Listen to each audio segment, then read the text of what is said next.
I'm Teisha Bader with Shalom TV's news update for Monday, December the 16th, 2013. An IDF soldier was killed last night near Israel's border with Lebanon, reportedly by a Lebanese sniper acting alone. 31-year-old Staff Sergeant Major Yossi Cohen from Afula was shot several times while driving in an army vehicle last night. Cohen was an officer from the Israeli Navy. He was carrying out a mission near an IDF border post near Rosh Hanikra when 6 to 7 shots struck him and the jeep he was traveling in, critically injuring him. He was rushed to the hospital but died of his injuries shortly thereafter. Cohen was laid to rest this evening in Haifa. An initial IDF assessment of the incident found that Cohen was hit by shots fired by a soldier from the Lebanese armed forces, who it seems was acting alone. Israel's Defense Minister Moshe Ya'alon said that Israeli and Lebanese army representatives would be meeting today with UN peacekeepers to discuss the circumstances of the shooting. However, that meeting was later canceled. It is unclear by whom. Ya'alon said, "We will demand that the Lebanese army first of all provide an explanation of exactly what happened there and whether this is really a rogue soldier, what they did with him, and what the Lebanese army plans to do to prevent incidents of this type." Adding, "We will not tolerate a violation of our sovereignty along any border, certainly not the Lebanon border." The official Lebanon National News Agency reported that the Lebanese soldier who fired the shots across the border returned to his post today after going missing last night after the shooting, and the Times of Israel reports that the soldier turned himself into authorities in Lebanon this morning, according to reports from Lebanese media. The news agency also reported that Israel was carrying out, quote, intensive flights at low altitudes over Lebanese airspace. U.S. National Security Advisor Susan Rice met with Israeli National Security Advisor Yossi Cohen last week in Washington to discuss the Iran issue. Rice was also joined by U.S. Deputy National Security Advisor Tony Blinken, along with senior officials from the Departments of State and Treasury, who hosted Cohen, as well as other Israeli officials, for meetings at the White House. The White House released a statement this weekend saying that the meetings were, quote, to discuss the P5+1's efforts to pursue a lasting and comprehensive settlement that would resolve the international community's concerns regarding Iran's nuclear program. During the meetings, the statement said the U.S. team reaffirmed President Obama's goal of preventing Iran from obtaining a nuclear weapon. The Jerusalem Post reports that the meeting was an initial step toward fulfilling a promise President Obama made to Israeli Prime Minister Netanyahu in their November 24th phone call that the U.S. would consult with Israel regarding the effort to forge a comprehensive solution with Iran. And Iran was one of the issues discussed by Israeli Prime Minister Netanyahu when he addressed the Union for Reform Judaism's biennial conference yesterday. Netanyahu spoke via video link to the conference taking place in San Diego, where he reiterated his position on Iran. So for the sake of the diplomatic solution we all hope to reach, we must keep the pressure on Iran. Netanyahu also spoke of the Israeli-Palestinian peace talks. He said he was ready for a historic agreement with a two-state solution. Achieving peace is a strategic goal of the State of Israel and of my government. Adding that this two-state peace can end the conflict once and for all.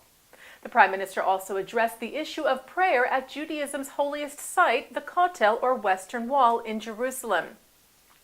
Netanyahu reaffirmed his position that all Jews should feel at home at the site. It's in Israel, but it belongs to all of you. It belongs to you and to me, to all of us.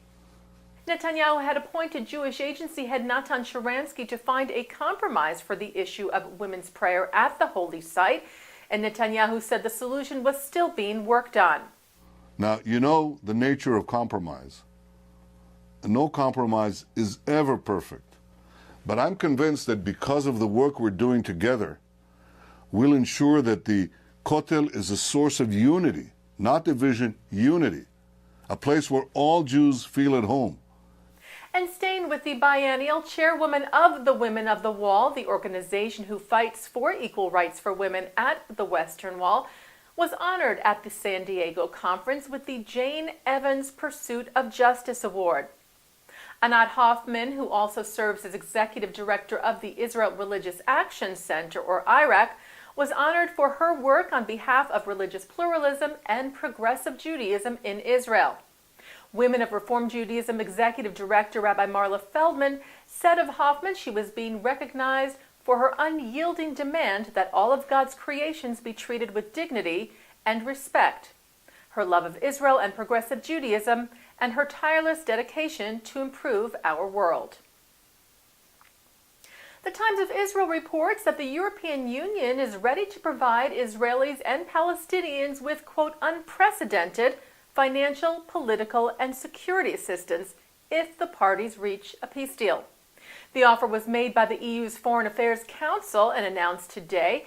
It said the EU will provide an unprecedented package of European political, economic, and security support to both parties in the context of a final status agreement, adding that in the event of a final peace agreement, the European Union will offer Israel and the future state of Palestine a special privileged partnership, including increased access to the European markets, closer cultural and scientific links, facilitation of trade and investments, as well as promotion of business-to-business relations.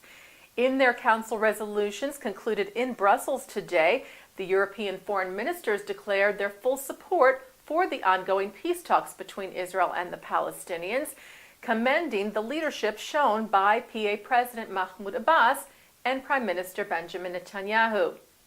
The Council did, however, also warn against any action that undermines the negotiations, citing, among other things, Israel's construction in the settlements, which they say is an obstacle to peace.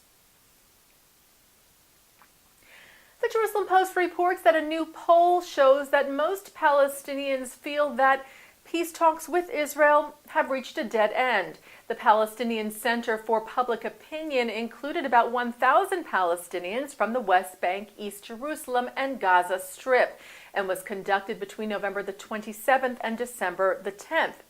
It found that 56% of Palestinians asked expect a fresh confrontation with Israel, with 51% opposing the talks with Israel and only 33% supporting their continuation. The World Jewish Daily reports that Israel was slowly recovering today from the weekend winter snowstorm, one of the worst to have hit the country. As of this morning, approximately 8,000 Israeli households still remained without power, more than half of those in and around Jerusalem. Israel Electric Corporation said that all of the towns of Israel would be connected to the power grid by midnight local time tonight. Schools in Jerusalem remained closed today, though some roads were open to bus service in the city. Israel police spokesman Mickey Rosenfeld said police and IDF were working around the clock to keep major roadways open, clear all the roads from snow, and to try and address the widespread power outages. He said they were doing their best to see that residents remained safe in this difficult time. And turning to our Shalom TV programming for tonight, Monday, December the 16th, a new segment of the Wisdom of Dr. Ruth Westheimer is coming up at 7, followed by a special Shalom TV edition of Voices of Israel, visiting the West Bank city of Hebron with David Wilder of the Jewish community of Hebron, who gives viewers a panoramic view of the city and discusses many of the questions raised about the Jewish presence there. And then at 9 on L'chaim, Deputy Speaker of the Knesset Moshe Feiglin offers his perspective on the Israeli-Palestinian conflict. That's tonight here on Shalom TV and ShalomTV.com. And that's Shalom TV's news update for Monday, December the 16th, 2013. I'm Teisha Bader.